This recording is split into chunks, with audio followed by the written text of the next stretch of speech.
Yes, Dayan, nandito tayo ngayon sa Bangsamoro Government Center grounds kung saan nagtipon-tipon ang libu-libong mga Muslim upang makiisa sa pagdiriwang ng Idil Adha o Feast of Sacrifice kung saan isa sa pinakamahalagang okasyon sa pananampalatayang Islam.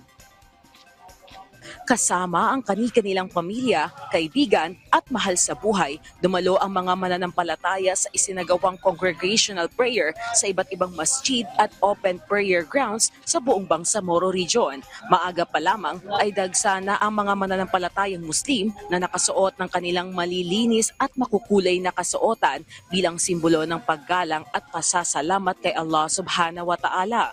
Matapos ang sama-samang pagdarasal, nagkaroon din ng pagbibigayan, salo-salo at pagbisita sa mga kamag-anak bilang bahagi ng tradisyon ng Idil Adha. Ayon sa mga Islamic scholars, ginugunita ang Idil Adha ang dakilang sakripisyo at matibay na pananampalataya ni Prophet Ibrahim o Abraham matapos niyang sundin ng utos ng Allah Subhanahu wa Ta'ala.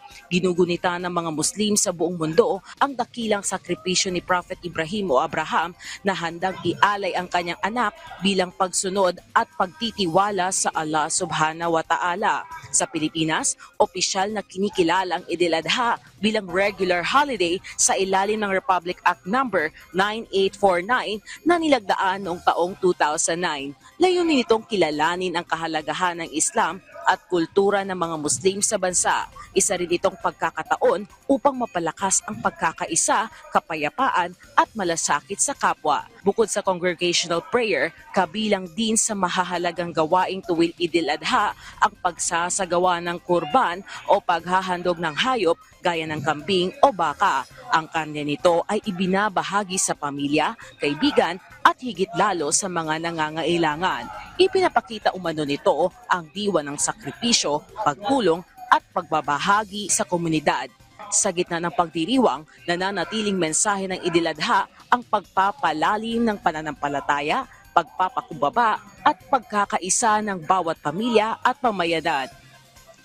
Mula dito sa Bangsamoro Region at sampang panig pa ng Pilipinas, ito ang diwa ng Idil Adha, ang pagdiriwang ng pananampalataya, pagkakaisa at pagmamahalan sa bawat sambayanan. Dayan? Maraming salamat, Trisha Aragon ng PTV Cotabato.